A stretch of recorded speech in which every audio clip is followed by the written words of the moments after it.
Boa noite a todos. Esse tema, que tem uma espécie de frase estranha, o verdadeiro hipócrita, foi sugerido por alguém que gostaria que nós falássemos sobre a hipocrisia de um modo geral. A princípio, a gente esclarece que a palavra hipocrisia é uma palavra que vem do grego hipócritos, que se referia especialmente para os artistas que se apresentavam nos teatros gregos. E a palavra hipocrisia significava a ação dos atores representando papéis, personagens que são diferentes do que eles próprios na realidade. Então a origem da palavra hipocrisia é esta: atores representando vários papéis. Com o passar do tempo, essa ideia de representar papéis acabou se tornando algo comum quando as pessoas notam umas das outras posturas de fingimento, de falsa conduta e assim por diante. E é importante perceber que há 2000 anos, quando Jesus esteve na Terra, a palavra hipocrisia, o termo hipócrita, já tinha essa conotação última: pessoas falsas. E os estudiosos que analisaram os momentos em que Jesus repreendeu os escribas e os fariseus, chamando-os exatamente de hipócritas, Jesus praticamente demonstrou que dentre os equívocos humanos encontrados, o adultério, o meretrício, a criminalidade, o que mais o indignou foi exatamente a hipocrisia. Sabemos que, por terem sido chamados por Jesus publicamente de hipócritas, os sacerdotes, escribas, os fariseus, reuniram-se e, tomados de ira, promoveram a condenação de Jesus, como nós conhecemos.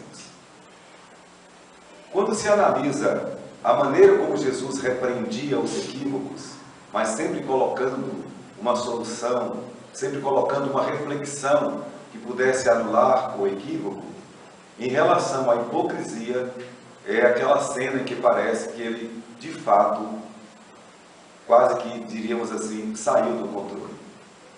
Demonstrando, mais uma vez, que a hipocrisia, sim, era o que mais ele considerava o pior dos equívocos sociais. E quando se analisa psicologicamente a hipocrisia, se observa que existem dois tipos de hipócritas.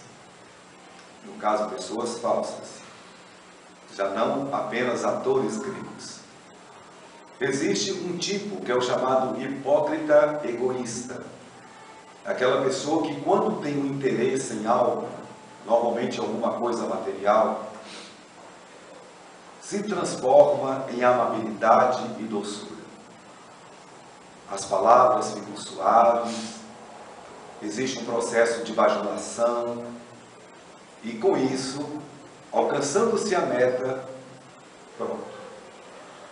O hipócrita egoísta sente-se satisfeito. Existe também um chamado hipócrita vaidoso, que é aquela pessoa que tenta aparentar bondade, procura manter sempre uma voz branda para conquistar a admiração das pessoas.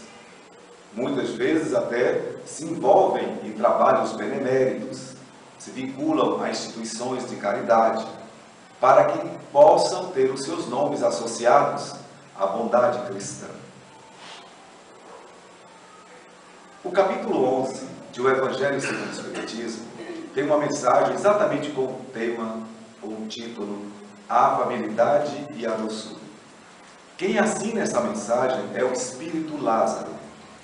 E ele vem falar desta hipocrisia também, das pessoas de cujos lábios gotejam leite e mel, mas que são fingidas, são falsas. Quando estas coisas são colocadas pela psicologia, pelo Evangelho, segundo o Espiritismo, ficamos a indagar: o que um tema como este tem a ver para ser refletido numa reunião pública doutrinária?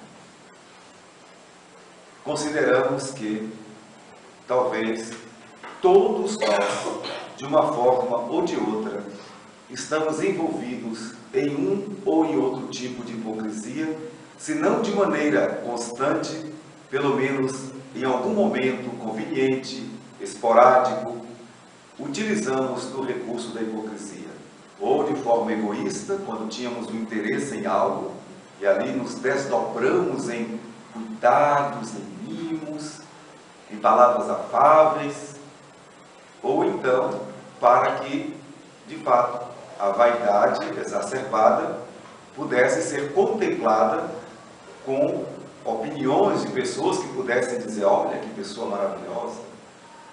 Jesus, ele também falou de maneira muito frontal a respeito de um tipo de hipocrisia que se caracteriza entre pessoas que tentam praticar o bem. Foi quando ele disse: que a vossa mão esquerda não saiba o que dá a vossa mão direita. Isso se referindo justamente a quem se utiliza de processos beneméritos para serem admirados.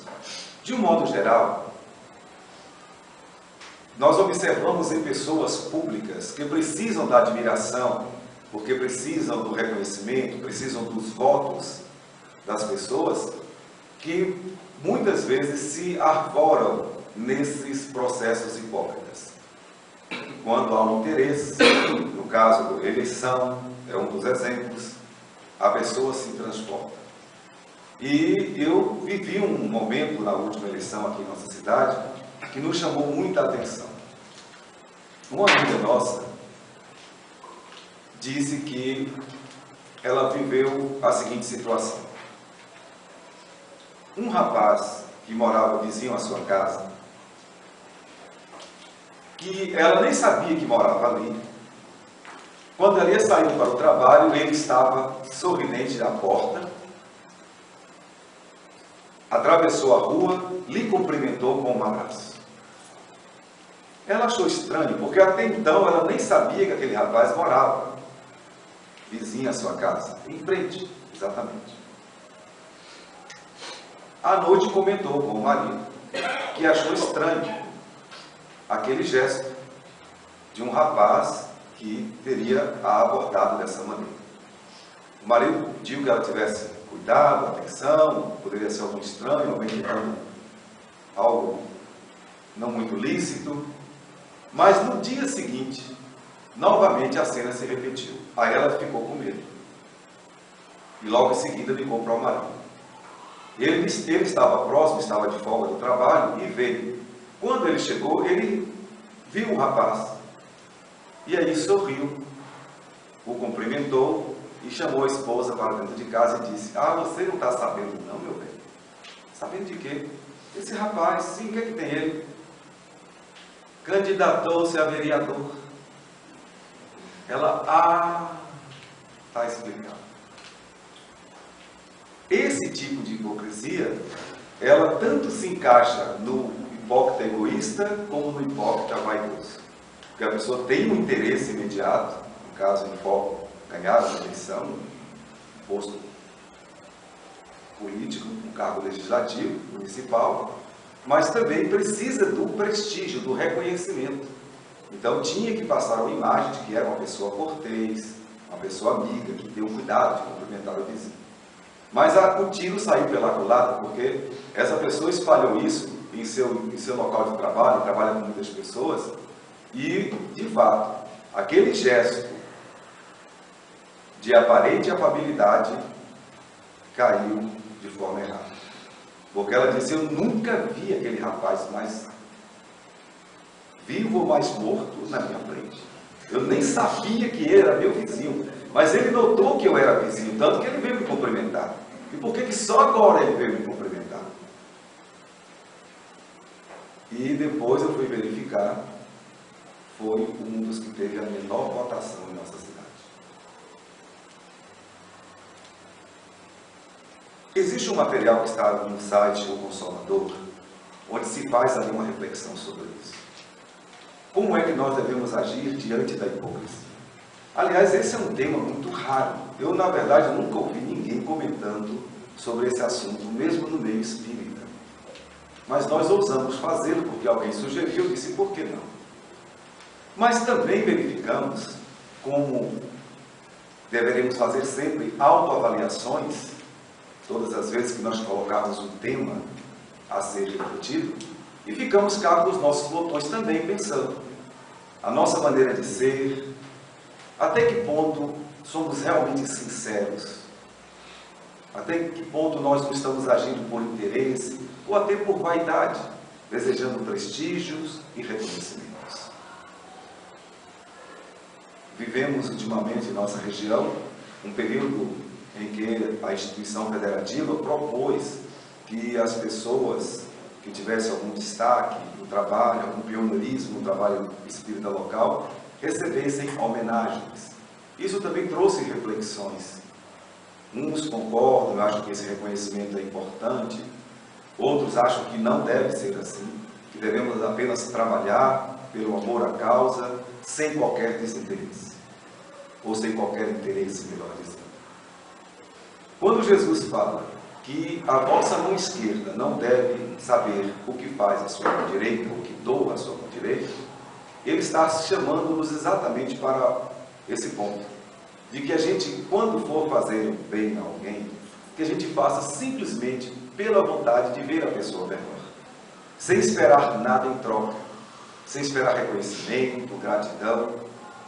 E o Evangelho Espírita, inclusive, continua falando desse assunto já em outro momento, falando o seguinte exemplo. Tem pessoas que só convidam para as suas festas aquelas que poderão, por sua vez, convidá-las também, quando fizerem suas festas. E assim há uma troca na realidade. Jamais convidariam pessoas que não vão poder convidá-las, porque não poderão promover festas. E nesse mesmo assunto, Jesus adentra a questão e diz, quando fordes fazer uma festa, convidais ou convideis os estropiados,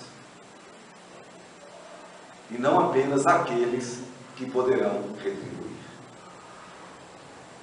No movimento espírita, já que nós nos admitimos cristãos, nós temos aqui os nossos movimentos sociais. E eles todos são pautados na possibilidade de atendermos aquelas pessoas com maiores carências em nossa cidade. E os dirigentes, os voluntários, as pessoas envolvidas, deveremos também nos perguntar, quando estamos nos envolvendo com esta clientela, com dificuldades, qual tem sido a nossa postura? Algumas pessoas reclamam que os dirigentes se colocam de forma arrogante diante das pessoas carentes que estão ali vivendo uma situação difícil, precisando de uma cesta básica, de um enxoval para recém-nascido, de uma doação qualquer, porque a esmola ela é sempre muito humilhante para quem a recebe, para quem está numa condição que dependa da comiseração pública. E por isso o Espiritismo recomenda que quando estivermos promovendo estes eventos sociais, que a gente tenha o máximo cuidado para não nos colocarmos como superiores e colocando a clientela como coitadinhos que estão comendo nas nossas mãos. Porque pode acontecer de que, se for esta postura, esta caridade, entre aspas, não tem o menor valor. Ela não passa de hipocrisia. Nós aqui trouxemos um vídeo de aproximadamente 3 minutos, daquele grupo que a gente tem trazido aqui para nossas reflexões humoradas ou bem-humoradas, em que uma atriz, aí sim, uma hipócrita no legítimo grego, ela conversa com suas personas, com várias facetas da sua personalidade, demonstrando assim que no centro espírita ela é uma pessoa, usa aquela linguagem típica da literatura espírita, chamando o companheiro de irmão, de confrade. Em casa já adotam outra postura. Aliás, o espírito Lázaro, na mensagem mencionada, ele fala disso, que existem pais de família que são verdadeiros tiranos dentro de casa, maltratam seus familiares, mas lá fora se apresentam como pessoas afáveis, amigas. Esses são os chamados tiranos domésticos, que são também hipócritas. Então, dentro dessas personas apresentadas, que vai ser apresentada nesse vídeo, que vai concluir essa nossa reflexão, nós vamos ver uma pessoa conversando com ela mesma. E todos nós fazemos isso naturalmente. Nós sempre conversamos com os nossos botões, com o nosso próprio eu. E quando o Espiritismo nos propõe que façamos uma autoanálise, uma autorreflexão, pede que a gente converse mesmo com a gente e se indague. Isso que eu estou fazendo, isso que eu estou falando, é verdadeiro? É sincero? É importante a gente perceber o quanto antes o que é verdadeiro e o que não é verdadeiro em nossas vidas. Então nós vamos ver essa figura conversando com suas personas, 3 a princípio, e no final aparece mais uma 4ª. Mas temos que lembrar de uma coisa importante antes de concluirmos. Ao chegarmos até aqui, através do processo da evolução, desde que passamos pelo reino mineral, reino vegetal, animal, e chegamos à condição de seres humanos primitivos e agora semi-civilizados, neste mundo de provas e expiações, nós tivemos, em média, por alto, provavelmente, de 10.000 a 20.000 encarnações. Então, cada encarnação nós tivemos uma personagem. Nascemos em vários lugares, tivemos várias posturas, várias atividades, pobres, ricos, homem, mulher, tudo aquilo que a vida possibilita. Porque o processo sucessivo dos renascimentos é que vai garantir o nosso crescimento intelectual, cultural e moral, porque é assim que Deus programou. Que o espírito surgindo simples e ignorante, atravessando os tempos, vivendo ora no mundo físico, ora no mundo espiritual, vá progredindo e assim aproximando-se da perfeição possível, aquela que Jesus chegou e indicou que nós conquistássemos, porque nós somos deuses e nós deveremos honrar essa condição, mas para que isso aconteça, nós deveremos estar não apenas com a inteligência no mais alto grau das suas possibilidades de percepção, mas também uma capacidade extrema de amarmos dentro daquelas condições ensinadas por Jesus, que é a meta de todos e é para onde estamos caminhando. Mas até chegarmos lá, existem estes percalços que precisam ser analisados. E nós colocamos aqui como tema a frase. Como é a frase, Ministério? O verdadeiro hipócrita. O verdadeiro hipócrita. Quem será o verdadeiro hipócrita? Talvez seja eu. Estou aqui falando de amor, falando de coisas espirituais, e talvez tudo isso aqui seja puro fingimento. Talvez eu seja o maior hipócrita aqui presente. Mas a gente reflete que, de uma forma ou de outra, essa questão da hipocrisia ela está muito presente em nossas vidas, e é importante sim que a gente traga isso para a nossa pauta, já que estamos aqui buscando a reforma interior, falar da hipocrisia, pensar sobre ela, se somos verdadeiros ou falsos, é algo imprescindível para quem realmente está buscando a sua melhoria pessoal. Mas essa frase, o verdadeiro hipócrita, nós retiramos de alguém que disse isso, um pensador, e poderíamos dizer um autor desconhecido, ele tem uma frase que diz mais ou menos assim: o verdadeiro hipócrita é aquele homem que conhece o bem e não o pratica. Quando nós ouvimos isso, aí então eu tomei a carapuça. Porque nós do Espiritismo não fazemos outra coisa a não ser procurar conhecer o bem. E nós conhecemos o bem. Quem já estudou o Evangelho segundo o Espiritismo, como nós estudamos, sabe exatamente o que é o bem. A pergunta então é: praticamos esse bem? E ao final da reflexão retirada do site O Consolador, ali se colocou o seguinte: se Jesus viesse hoje ao mundo agora, se ele viesse verificar os cristãos que estão aqui, os cristãos católicos, os cristãos evangélicos, os cristãos espíritas, será que ele ficaria feliz? Ou será que ele teria aquela mesma indignação que ele teve com os religiosos, os escribas e fariseus da sua época, que chamou-os de puros por fora e podres por dentro? Então, que tipo de cristãos realmente nós somos hoje? Jesus ficaria honrado, satisfeito com a nossa maneira de dizermos cristãos? O Evangelho segundo o Espiritismo diz que se alguém vai dormir com ressentimento, com mágoa de alguém, não diga que é espírita, muito menos não se diga cristão. Ainda diz mais, o capítulo 12, Instruções dos Espíritos, a primeira mensagem fala que qualquer um que faça qualquer tipo de vingança também não utilize o título de espírita. E aprofundando a questão, perguntamos: nós aqui já conseguimos colocar a nossa cabeça no travesseiro e olhar para dentro do coração e dizer assim: perdoei todas as ofensas que me fizeram.